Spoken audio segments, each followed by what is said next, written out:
aan ku bilownay madaxweynaha dowlad goboleedka Puntland Siciid Cabdullaahi Dani ayaa maanta waxa uu tegay xarunta aqalka sare ee baarlamaanka federaalka Soomaaliya isaga oo halkaasi kula kulmay guddiga joogtada ah ee aqalka sare. kulankan ayaa waxaa looga hadlay xaaladihii ugu dambeeyay ee dalka gaar ahaan arrimaha doorashooyinka oo muran badan uu ka taagan yahay iyo sidoo kale doorka aqalka sare ay ku leeyihiin arrimaha hadda ka socda dalka. madaxweynaha Puntland Siciid Cabdullaahi Dani ayaa waxa uu kulan kula leeyahay hadda xildhibaanada aqalka sare xaruntooda aqalka sare. gudoomiyaha golaha aqalka sare ee baarlamaanka federaalka Soomaaliya Cabdi Xaashi Cabdullaahi oo halkaasi ka hadla waxa uu sheegay in xukuumadda federaalka iyo dawladaha xubnaha ka ah aanay siin aqalka sare doorkii ay ku lahaayeen arrimaha siyaasadda dalka. aqalkan yani xukuumadda dhexe xukuumadda dhexe garowsho sidaa samaysa dowlad goboleedkuna ma ay siinin oo ma ay baawargarin. waxaanan maanta adigu nala joogto uu soo jeedinaya arrintaasi. aqalkan hadda waa bilow, kan hadda aan joognaa waktigiisii waa gabagaba wuu dhammaa, laakiin mustaqbalka haddii aynu mar ahaanayno fadar waa lagama maarmaan aqalkan inuu doorkiisa qaato ood aqoonsataan ood imbaawargaraysaan lagama maarmaan. waxaan isleeyahay waxoogaa dhibaatooyin yaryari way jiraan oo ah annaga iyo golaha shacabka khilaaf yarka ayaan. khilaafkaasi waa maxay salkiisu? khilaafkaas salkiisu waxa weeye sharci baan rabnaa inuu, laakiin dhinac kale waxaad moodaa sharciga in qadarintaas ay yar tahay oo hadda shuruuc bay ansixiyeen oo gacanta ku hayaan noomay soo gudbin. codkaasi waa gudoomiyaha aqalka sare Cabdi Xaashi Cabdullaahi oo ka hadlayay kulanka ay la leeyihiin madaxweynaha Puntland Siciid Cabdullaahi Dani. kulanka oo weli socda khudbadda madaxweynaha iyo wixii halkaasi ay ka yidhaahdaanba wararkeena iyo barnaamijyadeena soo socda ayaad ku maqli doontaan haddii alla laga helo. axmed mahadsanid. iminkana hiiraan qarax khasaare geysta ayaa goordhow ka dhacay garoonka diyaaradaha ee magaalada buulaburde ee gobolka hiiraan. qaraxan ayaa ah nooca minada ee dhulka lagu aaso. cismaan aadan carays ayaa ka soo warramay. qaraxan ayaa wuxuu ahaa minada nooca ramuudka lagu hagootaa oo lagu qarxiyey goob aan sidaa ugu fogeyn halka ay fadhiistaan ilaalada garoonka diyaaradaha ee degmada buulaberde. mana jirto waxa khasaaraha uu ka dhashay qaraxa sida uu ii sheegay taliyaha saldhigga booliska degmada buulaberde cali maxamed cali indhabuur oo qadka isgaarsiinta aan kula xidhiir isagoo ku sugan degmadaasi.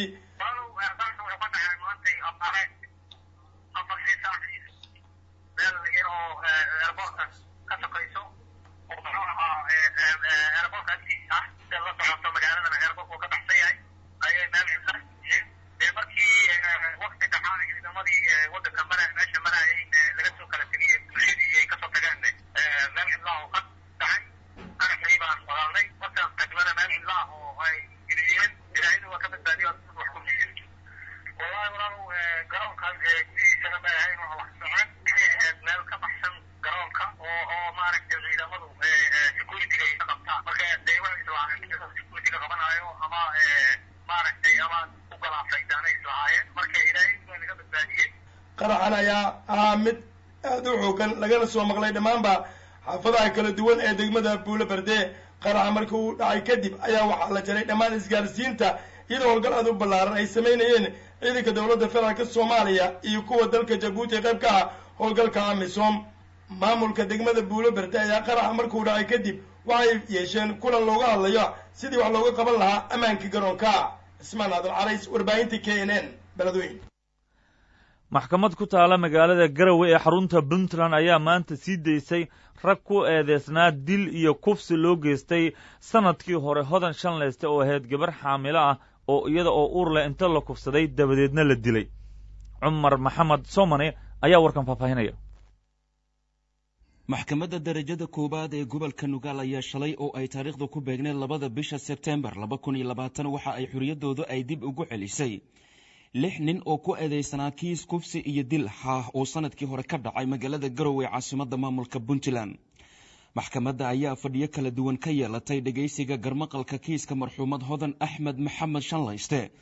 oo 10kii bishii abriil 2019 kufsi iyo dil loogu geystay magaalada Garowe iyada oo xamil ahayd, waxaana ugu dambeyntii maxkamaddu ay sii daysay 6 nin oo ka mid ah 7 nin oo u xirnaa kiiskaasi, kuwaas oo sida maxkamaddu ay sheegtay wax dembi ah lagu waayey. garsoorayaasha maxkamaddu waxa ay sheegeen in baaritaano kala duwan lagu sameeyey 7 eedeysane islamarkaana loo adeegsaday shaybaarka dembiyada DNA-da loo yaqaano, waxaana ay soo saareen natiijooyin isku mid ah oo caddaynaya in dembigaasi aysan gelin nimanka la sii daayey. maxkamadda ayaa sidoo kale waxa ay dhaar maraysay 6 nin ee xorriyaddooda dib loogu celiyey, halka ninka 7aad oo hadda isburinaya hadallo uu ku hadlay ay maxkamaddu kiiskaasi dib u dhigtay si loogu sameeyo baaritaano dhanka maskaxda ah. kiiskan ayaa inta badan isha lagu hayay iyadoo kufsiga iyo dilka hodan axmed shanlayste loogu geystay magaalada Garowe iyada oo xamil ahayd uu noqday mid argagax iyo fajac weyn ku noqday qaybaha bulshaweynta ku nool deegaanada maamulka Puntland oo inta badan falalka kufsiyadu ay ka dhacaan. galmudug ayaa sheegtay in al-shabaab ay miinooyinkii ugu badnaa ay ku aaseen duleedka deegaanka Bacaadweyn, iyadoo al-shabaab iyo dadka deegaankan ay halkaasi ku dagaalameen. Libaan Cajiib Xaaji oo KNN uga soo warrama magaalada Gaalkacyo ayaa warkan soo diray.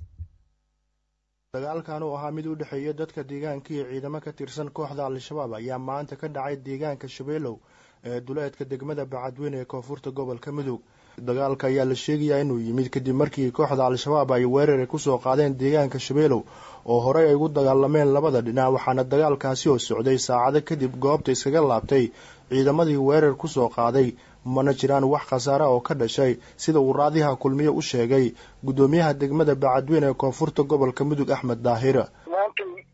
meesha waxaa ka dhacay nimankii beerqabayaasha ayaa waxay soo weerareen Shabeelow. marka alxamdulillah waxaa weeye dadkii keelada iska caabiyey insha allah. marka way caradii baa lagu celiyey oo way carareen, marka laakiin wax khasaare ah oo hadda anagu aan aragno ka dhacay ma jirto marka laga reebo. gudoomiyaha ayaa dhinaca kale tilmaamay in al-shabaab ay miinooyin ay ku aaseen wadooyinka soo gala magaalada, iyadoona mid ka mid ah miinooyinkaasi ay waxyeelo ay ka soo gaartay dad shacab ah oo ku sugnaa deegaankaasi, sida uu mar kale uu raadiyaha kulmiye u sheegay gudoomiyaha Bacaadweyn. miinooyin fara badan oo ilaa 8 xabo ah oo ay wadooyinka ku xabaaleen oo ay soo saareen dadkii deegaanku ay soo bixiyeen. waxaa sababay nimankaasi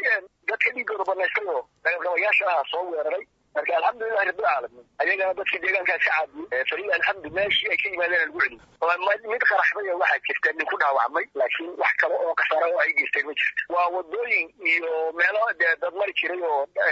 qabayaasha dadku qaadaan iyo meelo maaragtay ay daraago ay loo maro iyo adigu dhul badan bay geliyeen. hadday dowladda federaalka tahay, hadday galmudug tahay, hadday hay-adaha ku shaqaale ay yihiin inay dadkaas dhaalada dadka dhiigooda banaystay ay waxa weeye wax ka qabtaan. oo weliba waxa weeye waa dad aan arxilaawayaala oo aan wax diina aan haysan oo waxa weeye diin laawayaala weeye. Libaan Cajiib Xaaji, raadiyo kulmiye, Gaalkacyo. markana isla gobolka Galgaduud haddaan eegnana dagaal beeleedyada ka dhacaya gobolada Mudug iyo Galgaduud ayaa lagu eedeeyey inay ka dambeeyaan shakhsiyaad ka soo jeeda deegaanada Galmudug. Xasan Axmed Maxamuud ayaa cadaada ka soo warrama. in muddo deegaano badan oo ka mid ah maamulka Galmudug waxaa ku soo laabtay dagaal u dhexeeya qabaa'ilada deegaanka wada degan, waxaana dagaalkaasi maamulka Galmudug ku eedeeyay mas'uuliyiin ka tirsan maamulka Galmudug iyo sidoo kale dowladda federaalka Soomaaliya. wasiirka wasaaradda warfaafinta maamulka Galmudug Axmed Shariif Ragle oo la hadlay radio kulmiye waxa uu sheegay in wasiirka ka tirsan Galmudug ay dhawaan shir dibshiisana u tageen deegaano ay ka taagnayd xiisad u dhaxaysa qabaa'ilada dadka deegaanka ah, waxayna wasiiradaasi ka tirsan Galmudug ku guuleysteen in la fariistaan dhinacyada dagaalka u dhaxeeya isla markaasna ay kala hadlaan sida xal rasmi loo gaar lahaa dagaalka in muddo ku soo laabtay deegaano badan oo ka mid ah deegaanada Galmudug si gaar ah magaalooyinka Galansoor iyo Dhabbad, isla markaasna ay ka taagnayd xiisad u dhaxaysa dadka deegaanka. wasiirka wasaaradda warfaafinta maamulka Galmudug Axmed Shariif Ragle wuxuu sidoo kale u sheegay in dadkaasi ay toonsan yihiin isla markaasna dhawaan la xisaabtami doonaan. meel walba oo laga filanayo ee ama ka jirto dhaqdhaqaaq colaadeed in la dabiyo ayaa loo guntan yahay. markii loo istaago nabad oo hawlo nabadeed dadka la maqlo ogoobo dad baa iyaguna xagga colaadda u istaago u barbagaama. marka dhaqdhaqaaqyaas nabadda ayaa waxaa barbar cararaya dhaqdhaqaaqyo been abuuraho maaragtay dadka tuun lagu kala gelinayo wax dadku kala yahayna ma jirto wax colaada oo xaggaas ka jirtaan ma jirto haddii ilaahay ku row yahay waana war ay wadaan dad maaragtay aan isleenahay nabaddaas iyo dhaqdhaqaaqayaas ayaa dhibaya waana laga digtoon yahay duqeyda iyo waxgalka labada dhinacna aaday ugu nugul yihiin inay nabadda la wada qaato laga wada shaqeeyo arrimahaas waa arrimo iska maaragtay nabadda la rabo in lagu qalqalgeliye xaggaas waxba kaba socosbanaan marka mararay waxay dhacdaa in labada lugoodba lagua meel taallo marka arrimahaasna wasaaradda amniga ayaa xaggaga wakiilkaa oo aad ula socota inaanun haatan meelahaas dhaqdhaqaaqa colaadeed ka jiran baanu ognahay siyaalaha looga xaalaya sida waxu jiraan wasaaradaha ku shaqaada lahaa ku howlan dhawaana ay yihiin markii wasiiro ka tirsan galmudug ay la kulmeen dhinacyada isku haya dhul deegaameysi cusub ah oo u dhexeeya deegaanada galansoor iyo dhabad oo ka watirsan gobolka galguduud ee bartamaha Soomaaliya waxaana dagaalkaasi u dhexeeya qabaylada dadka deegaanka maamulka galmudug hogaamiyaha ka yahay madaxweyne Axmed Cabdikaari Qoor ayaa wax dhowr jeer isku dayeen in la fariistaan dhinacyada ku dagaalamaya deegaano badan oo ka mid ah laakiinse waxa muuqata in ku guuldareysteen qaboojinta dagaalbeeyada in muddo ku soo laabtay qayb badan oo ka mid ah deegaanada galmudug xasan axmed maxamed radio kulmiye cadaado imikana shabeellada dhexe al-shabaab ayaa weerar ku qaaday saldhigay ciidamada amisom ku leeyihiin deegaano ka tirsan gobolka shabeellada dhexe bashiir cali daahir oo jowhar KNN uga soo warrama ayaa warkan soo diray faahfaahinnadan dheeraadka ee ka soo baxayo weerar dagaalamayaasha al-shabaab ay ku qaadeen saldhig ciidamada amisom qaybta burundi ay ku leeyihiin deegaanka xaaji cali oo ka tirsan degmada cadalle ee gobolka shabeellaha dhexe weerarkan ayaa laisku adeegsaday hubka noocyadiisa kala duwan sida dadka deegaanka ay sheegeen waxaana ay tilmaameen dadka ku dhaqan deegaanka xaaji cali inay maqlayeen daryanka rasaasta oo culculus ay isku adeegsanayeen dagaalamayaasha al-shabaab iyo ciidamada amisom oo fadhiisin ku leh deegaanka xaaji cali ilaa haatan ma jirto warar sheegayo khasaaraha rasmiga ee kala gaaray ciidamada amisom iyo dagaalamayaasha al-shabaab ee weerar ku qaaday xerada ciidamada amisom ee ku leeyihiin deegaankaasi xaaji cali ee degmada cadalle ee gobolka shabeellaha dhexe muddooyinkii lasoo dhaafay ayaa dagaalamayaasha al-shabaab waxay wadeen weeraro ka dhan ah ciidamada amisom iyo sidoo kale ciidamada dowladda soomaaliya xerooyinkaay ku leeyihiin gobolka shabeellaha dhexe taasoo dhowr jeer weeraro ay ka geysteen deegaano ka tirsan gobolkan shabeellaha dhexe xerooyin ciidan ee ciidamada dowladda iyo kuwa amisom ay arrimahan ay kusoo beegmayaan xilli ay gobolka shabeellaha dhexe ay soo gaareen ciidamada kumaandooska ee dowladda federaalk ee soomaaliya kaasoo ay haatan sheegeen in ay wadaan qorsho la dagaalanka al-shabaab kaasi ay sheegeen saraakiishooda inay ka fulinayaan deegaanada ay kaga sugan yihiin dagaalamayaasha al-shabaab gobolka shabeellaha dhexe bashiir cali daahir radio kulmiye jowhar wararka shabeellooyinka ayaan weli ku guda jirnaaye dhowaan waxaa dagaal beeleed uu ka dhacay degmada wallaweyn ee shabeellada hoose waxaana dagaalkaasi ka barakacay magaalada dad badan oo magaaladaasi deganaa hadda ayay dadku bilaabeen inay guryahoodii dib ugu laabtaan waxaana lagu soo warramayaa inay xaalad nololxumo halkaasi ka jirto cabdifataax cali cumar ayaa shabeellada hoose ka soo diray safarkeeda shaqo ee aan ku imaaday degmadan wallaweyn ee gobolka shabeellaha hoose ayaa ku qotomay u kurgelidda xaaladda dadkii dhowaan ay saamaysay dirirtii ka dhacday degmada wallaweyn ee shabeellada hoose degmadan waxaa ku nool bulsho aad u fara badan islamarkaana noloshooda ku tiirsan tahay wax soo saarka tabaca beeraha iyo sidoo kale ganacsiga degmadan ayaa waxa ay markaasi sidoo kale dadka ku nool ay ku tiirsan yihiin noloshoodu dhaqashada xoolaha intaasi waxaa soo raaca dad muruq maalata ah kuwaas oo saameyn lixaad ay ku reebtay dirirtii u dhexaysay laba maleeshiya beeleed oo walaalaha oo ku wada nool degmada wallaweyn waxaana haatan si tartiib ah degmada ugu soo laabanayo dadkii dhowaan halkan ka barakacay dadka danta yar oo la hadlay KNN ayaa sheegay in noloshoodu weli ay hooseyso aysan ka soo kaban dirirtii halkan ka dhacday borow xasanow waxa uu ka mid yahay dhalinyarada ku shaqaysta baalashlaha ama casaayuhu waxa uu KNN u sheegay in caruur isaga u dhalay iyo waalidkii uu ka bilayo baalashlaha ama casaayuhu islamarkaana uu dareemayo xaalad nolol xumo salaamantiin horta dhammaantiin walaalayaal muslimiinta ah ku nool dal iyo dibid aniga waxaan ka shaqaystaa caseeye saddexdan buraash ayaan ka shaqaystaa nolol maalmeedkeeya biilkeeya waxaan ka dhacsadaa 4 buraash biishaan waxaan joogaa 9 sano ilaa haddana waxaan ku jiraa shaqada mid kale oo mustaqbalkee ku dhismaysan gacantay maanta kuma jirto aniga waxaan jiraa 24 sano caruur iyo haas waa ii joogaan 2 caruura ii joogto hal caasa joogo hooya guriga joogto awooya guriga joogto intaasaan isku dhaqnaa noloshooda maxaa ku kaafisaa marka noloshooda waxaan ku kaafiyaa intaan oo gacantay ku jirto ayaan ku kaafiyaa tusaalahaan qofka gabaha la casayso maxaa dhibaato kala qabata mid waan ku siyaa mid lakuma siina laas badanaan waxaan aaminsanahay oo hadda waa shaqada aan qodanayn inay badanaan la siiyaan dhibaato marmar waa la kulunaa marna lama kulun maxay tahay dhibaatada ugu badan aad kala qabata nin oo ciidana iska imaanaya adkoo iska ah waa uu leeyahay kawax in mari shaqada markaa uu qabiis lacag siiya markaa aflagaata muqriyo marka waxay sheegtay 9 sano inadan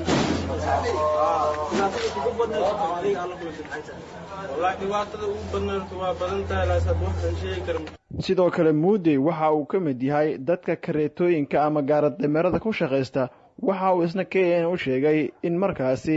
uu dareemayo hoos u dhac noloshiisa maadaama goobihii ganacsiga uu markaasi ka xamaalan jiray aysan weli si rasmi ah meelaha qaarkood aysan u furmin waxaana uu dalbaday gurmad bani'aadnimo marka ka waran xilliyada qaarkood wadooyinka waa mid bulshan dameer ayaa wadaa waxaad dhigtaa liiqa u kabixi markaas ka wada baadin safarka wallahi meel markii oo xillidaas oo kala gaaro anaga qaabano isku soo wada duubo xaaladda degmadan Wallaweyn ee Shabeellada Hoose ayaa haatan waxay tahay mid markaasi aad u degan waxaana la dareemayaa in dadkii ka barakacay ay ku soo laabanayaan Cabdifitaax Cali Cumar Tawakal shabakada wararka kulmiye gobolka Shabeellaha Hoose degmada Wallaweyn kolonyo ka tirsan ciidamada Kenya ayaa qarax mina lagula eegtay duleedka degmada Elwaq ee gobolka Gado Cabdimajiid Cabaas Aadan oo KNN Kismaayo uga soo warrama ayaa soo diray warkaan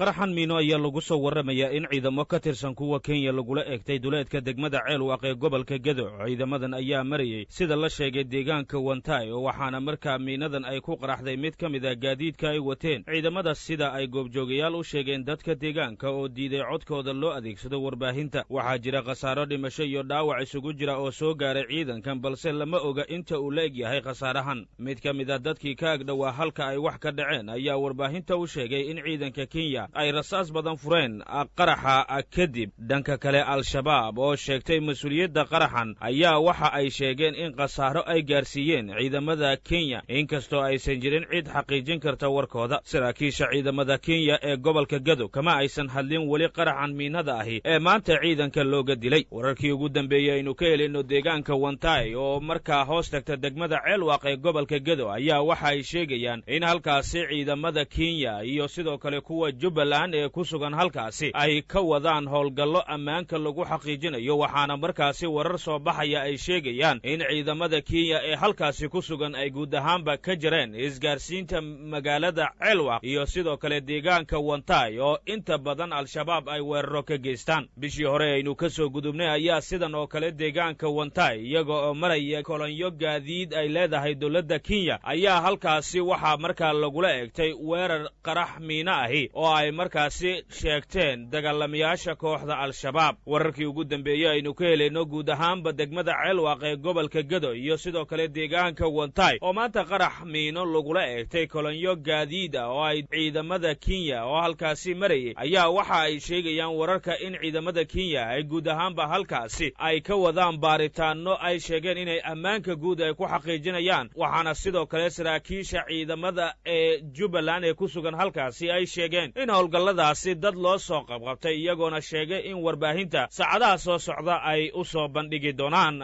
al-shabaab ayaa muddooyinkii dambe aynu ka soo gudubnay waxa ay kordhiyeen weerarada ay ka geystaan koonfurta Soomaaliya gaar ahaan deegaanada dowlad goboleedka Jubbaland waxaana markaa ugu dambeeyay weerar maalinkii shalay ahaa ay ku qaadeen kolonyo ciidamo Kenyaan ah oo markaa ka ambabaxay magaalada Afmadow ee gobolka Jubbada Hoose kuwa oo ku socday deegaano u dhow magaalada Afmadow cabdilmajiid cabaas aadan fantastic k n n kismaayo. halka warkaasi aad kala socotaan waa idaacadda kulmiya ee magaalada muqdisho.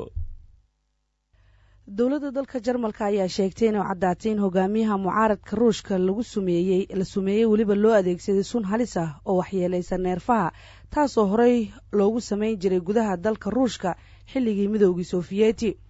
haweeneyda hogaamisa jarmalka angela markel ayaa sheegtay in siyaasiga mucaaradka alexey navalni la sumeeyey